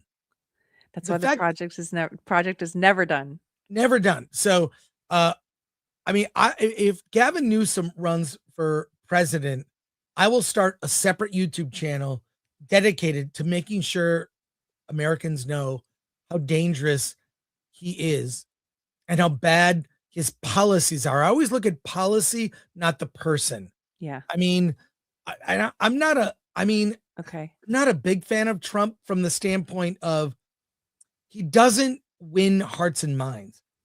You know, he's the insulting, I know it's a negotiating tactic, but you don't have to dance on people's graves. You don't have to, there's a way to win hearts and minds to the policies, which I think a good number of policies are good for everyone. Mm-hmm. So he'll lose people. So yeah, he didn't win me because of who he is as a person. No, no. And that turns some people off. That's where I think the worst thing that could happen to Spencer Pratt is if he was endorsed by Trump, because Trump, MAGA, those are bad words. And as far as I know, Spencer Pratt is independent, but he comes from a family of Democrats. I mean, he works in entertainment. I'm sure he's very middle of the road. If you look at his policies, and this is why I want to really hammer this point home, because this is meaningful for the entire country. They are coming after Spencer. You watch. A friend of mine predicted he will be spoofed on SNL. They're going to come after him with more smear stories. They're already trying to do that. Here's why Spencer Pratt is so dangerous. Because if he gets elected and can prove that a city can get cleaned up by simply enforcing laws that already exist, it can happen in Portland. It can happen in Seattle. It can happen in Boston. It can happen in Chicago. It can happen in Detroit. We can clean up every city in America if, by example, one of the worst cities can be cleaned up with a guy that's just, here's my common sense policy. We're going to enforce the law. You can't sleep on the street. We're going to end these free drug programs. There'll be consequences for crime. Yeah.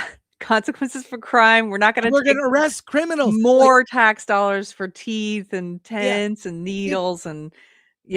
If we do the most basic thing, just that, and suddenly the city is safe again, and you can have block parties and backyard barbecues, by the way, and we shut down, oh my God, he actually cleaned up LA.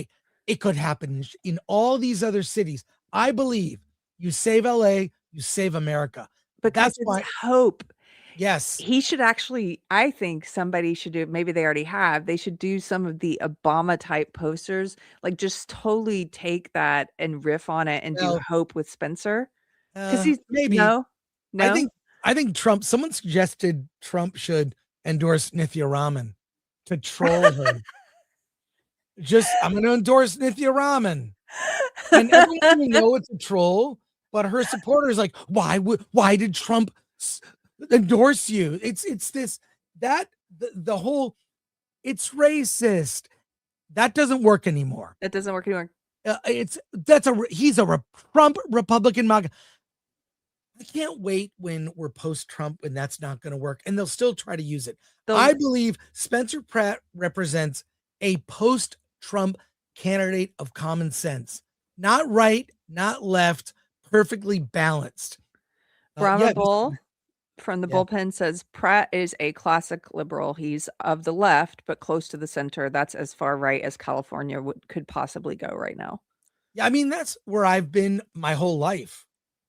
So, and I voted across the aisle. I voted for I pretty much no on any proposal that's suggested, because I learned quick. I've seen our taxes go up, the highest in the country. We cannot turn the rest of the country into California. Yeah. And Let me show you. You said the racism charge isn't working anymore. Did you see this? Oh, I have not seen this. You also said that they're going to start coming after him. So this Oh is yeah, a celebrity, Chelsea Handler, comedian, and this is all she has to go after him. Oh, hi. If you're seeing this video, this is a reminder that a straight white male, former reality star that has no previous experience in government should not be a legitimate political candidate. Have we learned anything yet? The bar is on the fucking floor, people, and I need you to jump over it. Okay, thank you. Have a nice day. Oh. That's it. Straight white male Trump. You know what? Chelsea Handler can be very funny. Her political takes are garbage. And she's an idiot. I don't know what. Here's the thing: when you see celebrities and actors speak out on issues, I always ask myself, who told them to say that? Who told their agent at CAA or some other place, or one of the big agencies, who from outside that organization told the agents to tell your clients they got to get on board with this agenda or that agenda, or get vaccinated or do this? Like, why do they think this? I mean, I've interviewed actors for years, for both a Film Threat and then also when I did television back in that TV career that started in the late 90s. Went for, about 15, 20 years. I did television, a lot of different. I worked for FX, G4. I worked for FX for a while. Oh, that's great. Yeah, I did a show for them called The New Movie Show in 2000. Like it was 1999. Back in the 90s, a different time. 1999. Yeah, love that song from my high school. Well, they do. They all. When I was a manager, I managed comedians and I produced a late night show with one of them on FX. But I was super in the leftist camp. And so there's two things happening. I think they're in the tribal echo chamber. It is like a religion. Yeah. And a lot of them whittle their social circle down to just the people who agree with them. So it becomes more cult-like. But then on top of that, you've got organizations that are set up to target them with political messaging. And for example, as a manager, I would get all of this. I would get hit up by organizations all the time. And so we worked with a lot of these organizations. We would have them in the lobby at some of the comedians' tour dates, like the HRC, the Human Rights Campaign, Planned Parenthood, National Organization for Women. Like it was all way. And they would send you talking points to give to your clients. Really? Yes. And then there were organizations there's one called Air Traffic Control. And the specific mission of air traffic control is to disseminate political talking points, like to collect the political talking points from all of the various leftist organizations into one place and then give those to managers and agents to give their clients. Okay, so I thought that was a conspiracy theory when I was saying, because you see them repeat the same thing, they just parrot the same talking points. So I'm like, it's got to be coming from some place. It does. But yeah, it's also why a lot of female actresses claim to be bisexual, and it's a way to get clout, to get cast. Yeah. Because I'll just say, having known actors through the years, they'll be whoever you need them to be, and they only care about booking the next job, even when they have a job. Because every job comes with an expiration date. It's a freelance business. It's free. You're freelance, and once you get that job, you're working on booking the next. And it's a tough hustle. But I've seen, like, I have friends who are indie producers. My buddy Jim Agnew, you should have him on your show. He's a member of the WGA. He's an indie film producer. He's made movies with Nick Cage and a lot of Dario Argento, a lot of people. He makes these small indie movies. When I say small, under 10 million. But he can't shoot in LA, where he lives. He lives here, but can't make a movie in California because of just the hoops you have to jump through to do anything in California. That's why production has fled. There's all kinds of production moving here to Texas. And we Yeah, have well, a yeah. lot of state incentives for it as well, you know. Well, but I hear some of the bad ideas are being exported. I hear Austin is LA 2.0. It is. It is. I was I talking used about to that love before you got here. Austin. I'd come there for South by Southwest every year and loved it. But we need more people who are leaving LA, like you said, you might, depending on how this election goes. We need more people who are leaving it who don't want to repeat it. Yeah. Those people are welcome here, and there are some of those people coming to Texas, but then there are people who leave and just don't understand how, like someone said in the earlier chat, like how their vote contributed to the circumstance they're leaving. Well, I'm an eternal optimist, and a lot of my friends have left. A lot of my friends are saying, move to this Texas city, move to Florida, move to this. I haven't. I have held out hope that things can change. I kind of feel like Luke Skywalker, you know, the main villain is Darth Vader. You have to kill your own father. And he's like, no, he can be turned to the good side. And that's how I feel about California, is California can be turned. California was a red state for many years. And well, things have gotten bad enough. Yeah. That's what I was thinking, that maybe there's a chance.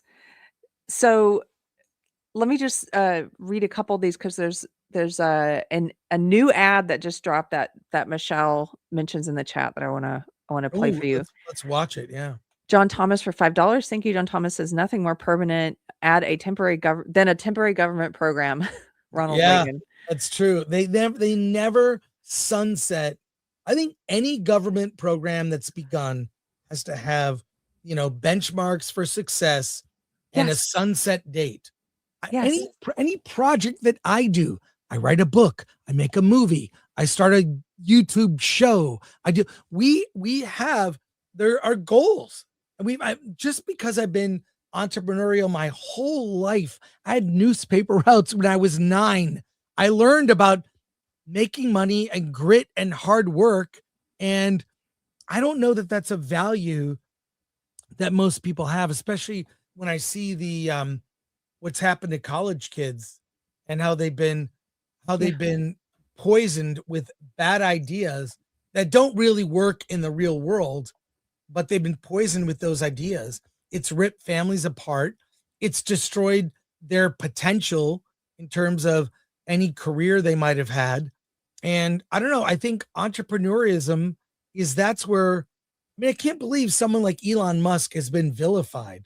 Yeah. I mean, before he was vilified, I really looked up to him. I would read about him. Steve Jobs. There's an article. You should read this article about, I learned from Steve Jobs how to write an email. Like if you want to write an effective email to get things to move a project along, he learned how to do that. There's an article about it. You can look it up. Very informative. I've always been on I dropped out of college when I was 19, but ironically wrote a book that is now required reading in film programs in college. So, and I'm self-taught. I knew I couldn't afford to go to USC when I was a kid. Mm-hmm. I wanted to go to the school that George Lucas went to. Could not afford to go. My family, humble working class family, couldn't afford to go there. But on a trip out to California to visit my uncle, my mom took us. We did the touristy things, Universal Studios, all that stuff. I asked my mom one favor. Can we go to the campus of USC? And I saved my money. I bought every book I could afford from their film program. I thought, if I can't afford the education, smart, you're so determined. These rich motherfuckers at this school, if I can't afford it, I'll read every book that they read and I'll get the same education. So I'm just learned very, very early on. Self-taught, and you were determined. That reminds me of Charlie Kirk, how he took every class that Hillsdale College has online. They have all these free courses. You can just take them. And I think he took more than anyone. He's like, I just want to learn all of this. With Charlie that college is a scam. Mm-hmm. I mean, I think I look at, and I used to hire people when I worked at Larry Flint. I was in charge of a lot of pop culture magazines, Film Threat, Sci-Fi Universe. gaming magazines. I hired people. There was literally no difference between someone who had worked hard to get to where they are, no college, and someone who had all the credentials of college. Like it's ingrained in personality. So I'm very distrustful of being Gen X. Like the motto of Gen X is question everything. That goes for government, academia, the world. That's my default setting. Influencers. I just Yes. had to throw that in there. Yeah, influencers. I just question everything. I say question me, Yeah. I have my opinions, but I respect, I like diversity of thought and opinions. Later today, I'm sure I have to get going in a little bit, but I do a show every week on Monday called Versus on the Film Threat YouTube channel. It's our show every week. We have like 8 people on, all expressing their opinion about the latest movies or Hollywood news. And that's my favorite. That kind of, the Mixing opinions it are up. all over the map. Mix it up. People Common that you can sense disagree prevails, with. though. Okay, I know you have to go, and I want to show you this new ad. So I just wanted to read. Floofy says, "Oh, Chris, those of us at USC were either rich kids or going horribly in debt. I was the latter. You had a better plan, Chris." Oh, thanks. Yeah, I it took me a couple years, but I read all those books. Then I made a list of the books, and I came back to, I was going to Wayne State University at the time, a community school, which I dropped out after 2.5 years. Anyways, I passed out the list of, this is their curriculum, because I was a weird kid. I used to read books recreationally. And I would read books about things I just wanted to know. I read books about fonts. I read a really great book that taught me a lot about marketing, was Ogilvy on Advertising by George Ogilvy.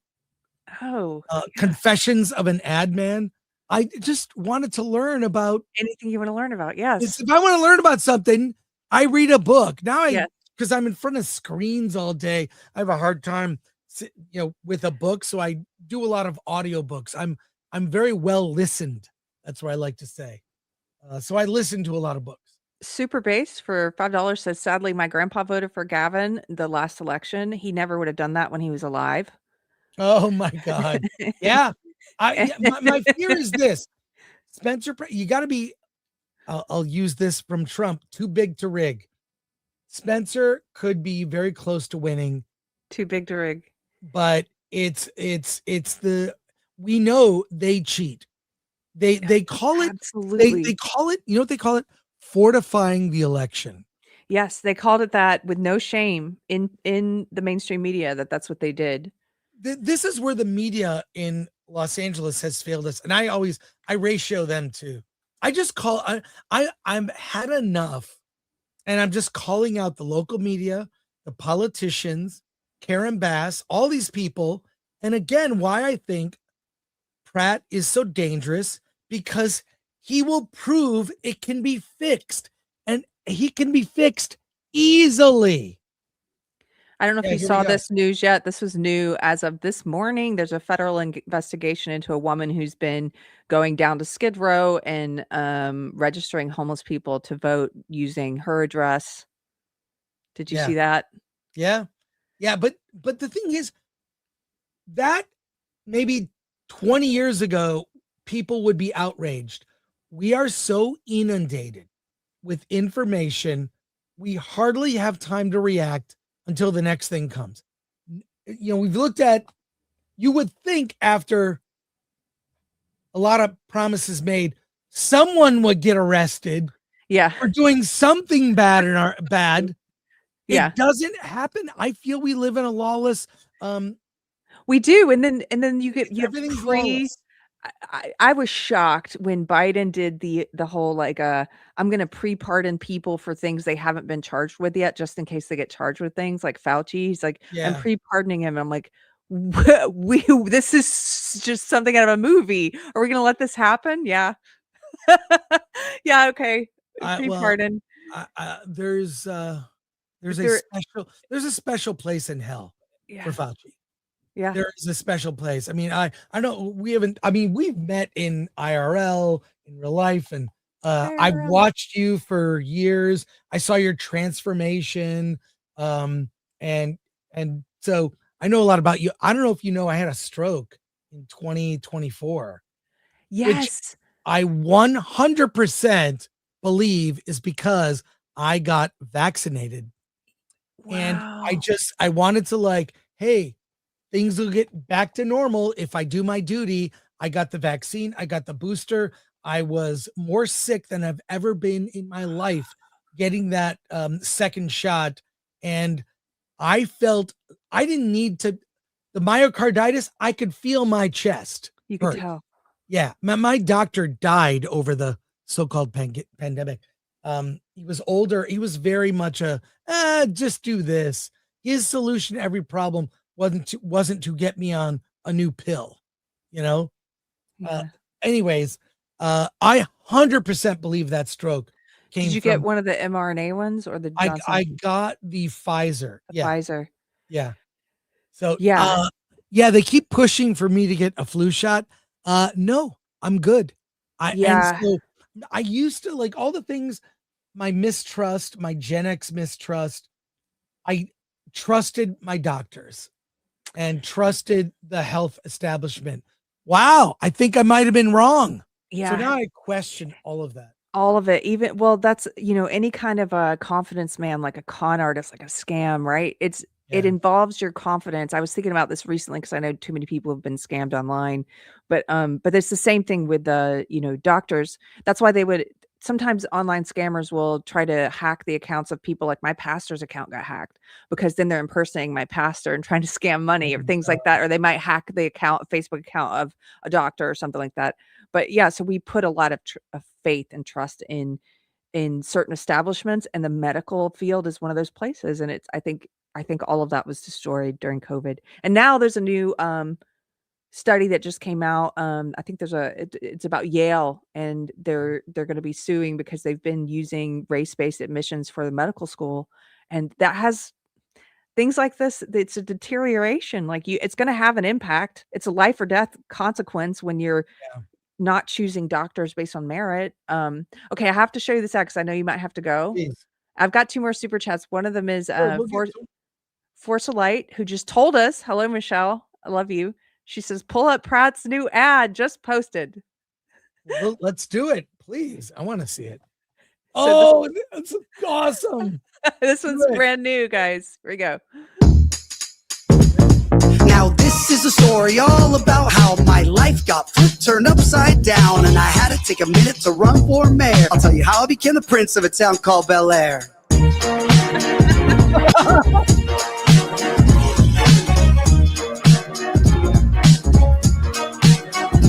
In West Los Angeles, Palisades, in my backyard is where I spent most of my days, feeding hummingbirds, relaxing all cool, avoiding all the bums outside of the school. When a couple politicians who were up to no good started making trouble in my neighborhood, I got in one little fire. My mom got scared and said, "You're moving in with Harvey Levin in Bel Air."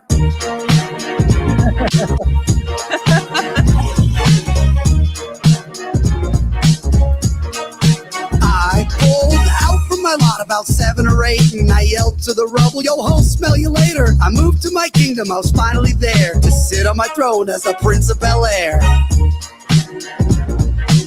Wow.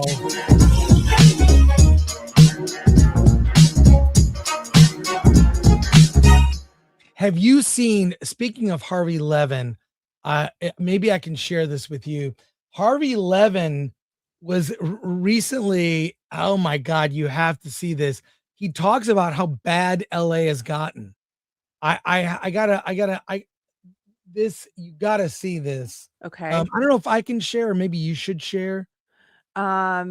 See if you can share it below, and if you can't, send it to me in the private chat. Oh, there it is. There, yeah. So go to the scroll down, just play the full Harvey Levin video.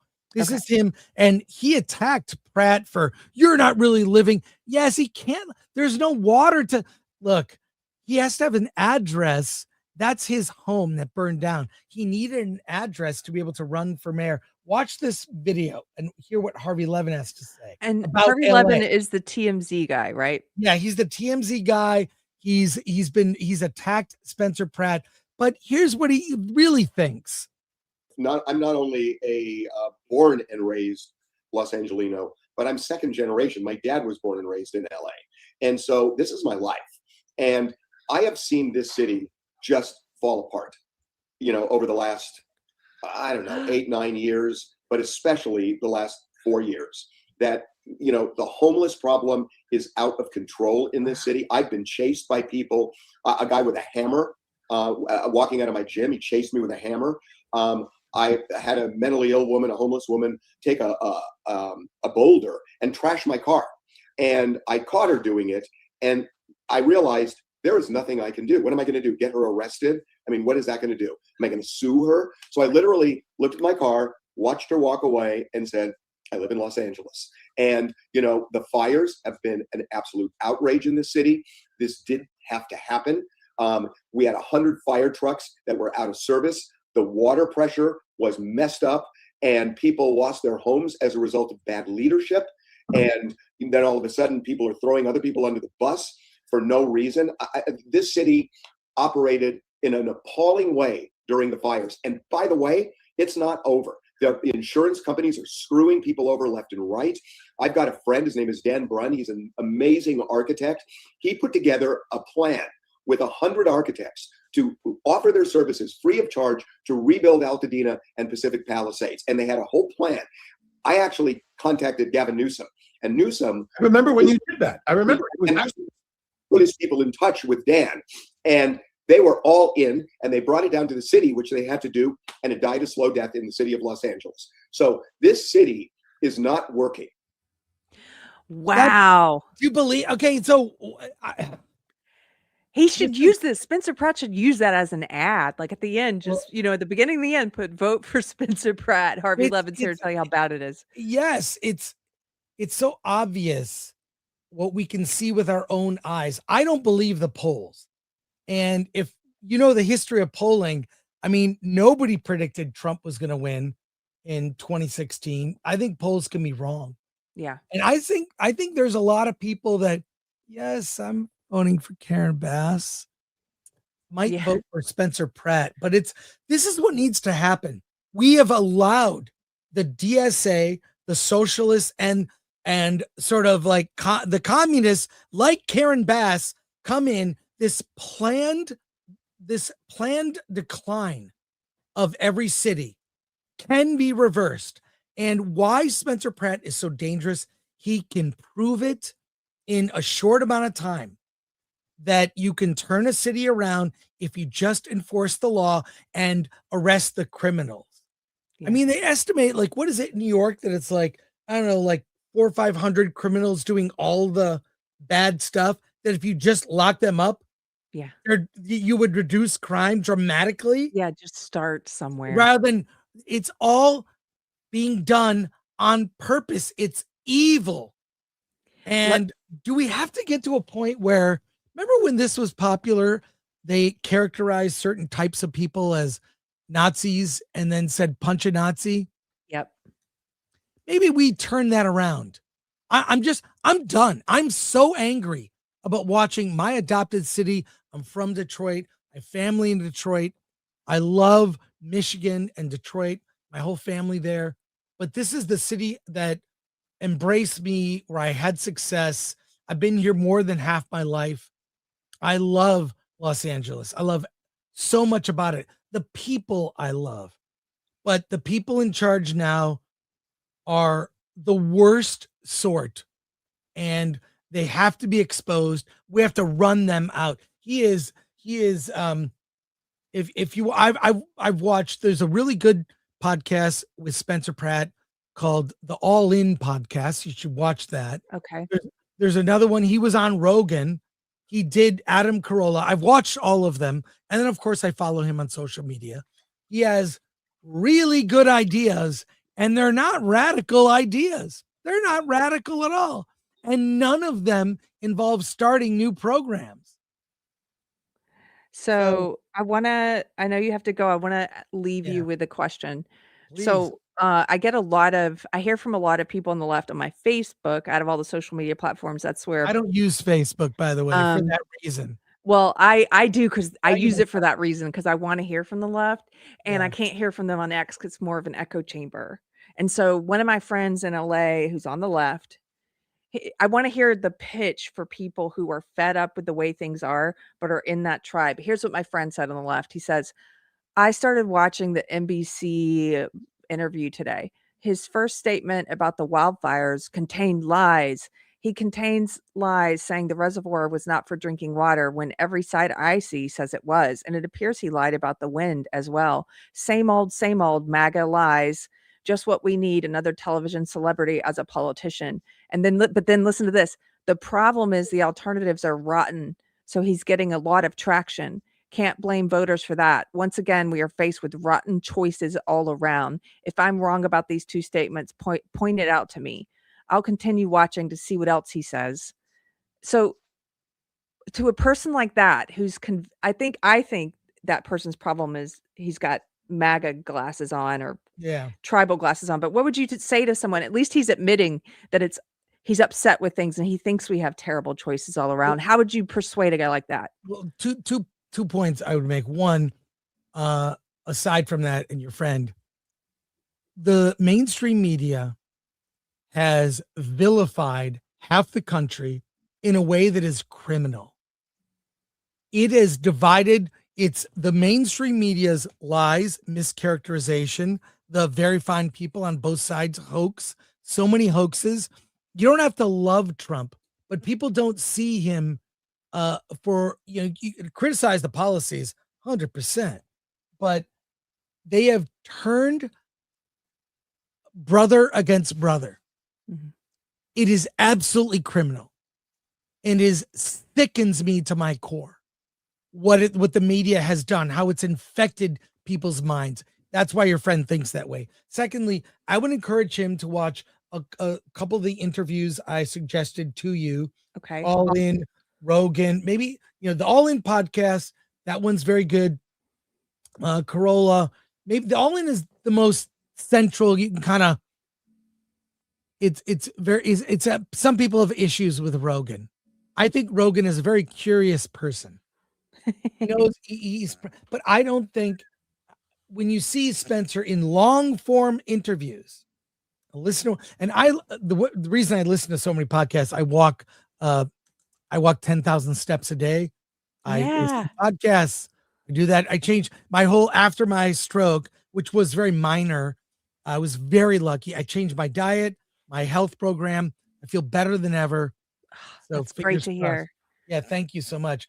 But, that's how I have time to listen to podcasts. But I would encourage to listen to one of those. Karen Bass or Nithya Raman could not stand the scrutiny of a long form podcast. Karen Bass could not go on All In or because they've been so protected by the local media, by the way, CBS, KTLA, these horrible, terrible organizations, which are now being heckled by people. Good. Out in the open. Why don't they do their job? That's how we got here. So I would encourage your friend, watch a long form interview with him. He has receipts. This is the one I'm going to suggest first, the All In podcast. All In, watch it. It's very, that guy's kind of middle of the road, and Spencer outlines what he stands for. And I really think they're coming after him so hard because he can fix it, and they know it can be fixed. It's, do we have the politicians with the will? Not money, not a new program.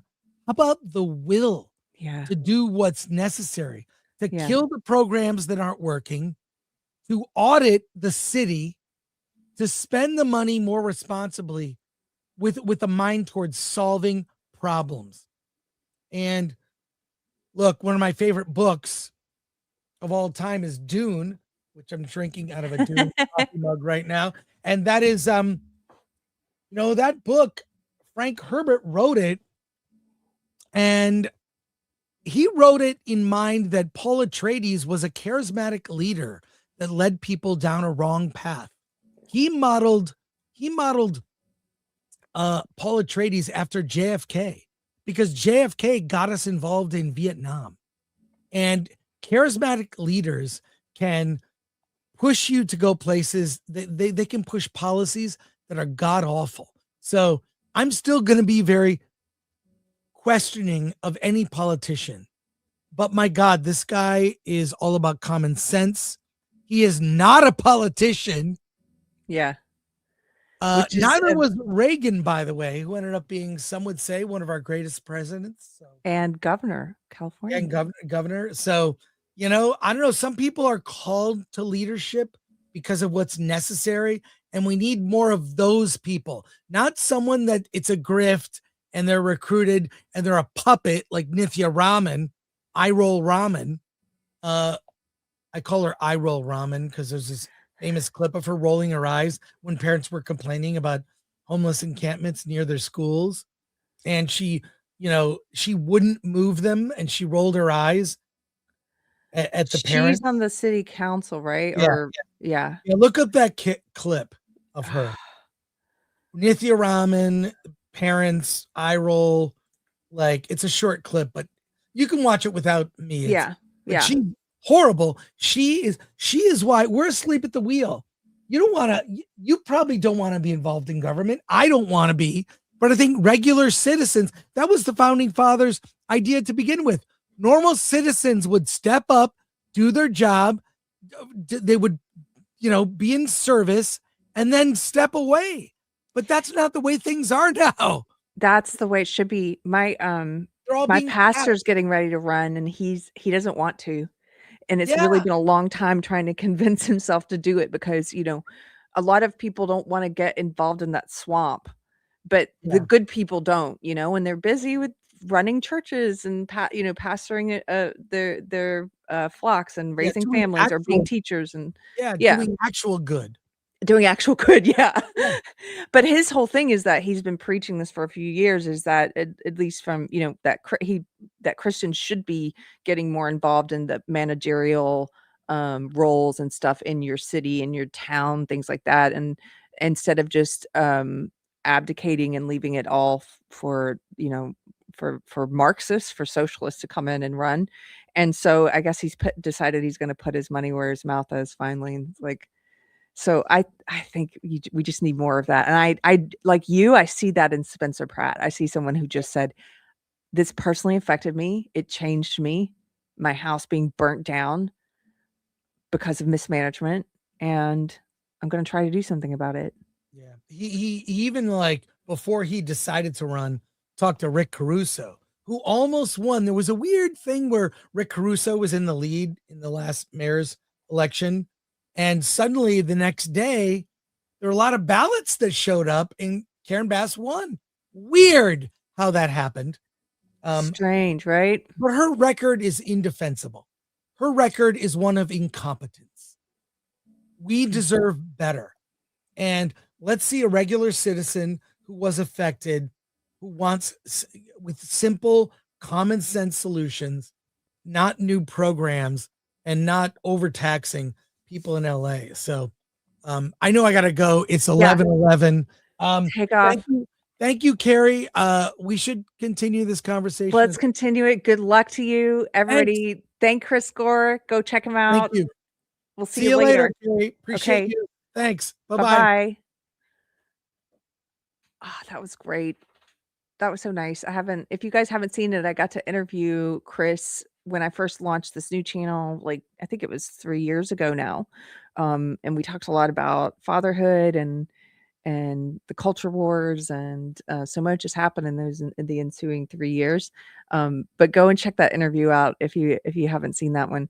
I want to thank a couple people. Michael Collier for $9.99. Thanks for being here, Michael. Good to see you. He says, I just got here. I'll have to go back. He's talking about the stream. He has to start from the beginning.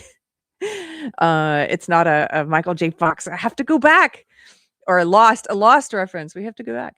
He says, I grew up in the San Francisco Bay Area in the 80s and 90s. I could party in the city all night. Now, when I go back to visit family, I don't want to be there at all, even during the day. Yeah, it's gotten pretty bad. And all the businesses are fleeing too. We know that. John Thomas for $5 says, military finally stopped the flu fax. Study proved no to possibly worse outcomes for elderly with flu vax. I'm not anti all vax, but return to the 1970s schedule.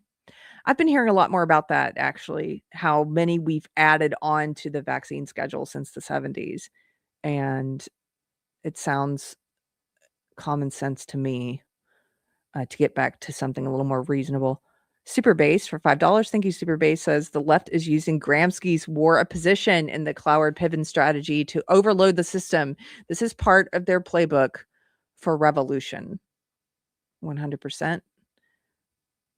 Gone with the Kale says, I was born and raised in SoCal. It used to be red and wonderful. I cannot even imagine it being red. That's because of the time I lived there. I lived there, I usually say 15 years, but it was more like 17, I guess. Yeah, because I moved there in 2000. Or 16, it was 16 years. I lived there 16 years. And so I was not there during the red time. That's for sure. D-Sub, the 250th Independence Day anniversary is coming up. I know July 4th this year is right around the corner. It's going to be lit. It's the 250th anniversary. It's so exciting. We need to all start planning for it. I mean, culturally, these things matter. It bothers them too. That's how you know it matters. It bothers them so much to see displays of patriotism or love for country or love for our founders. They want us all to be ashamed and hating our country. This is how they win. So this year needs to be like the biggest celebration ever. And I love this. Yes, this spirit of fighting, that Chris Gore has, he's still there. He's still there and he's fighting. He hasn't left. I know people still there.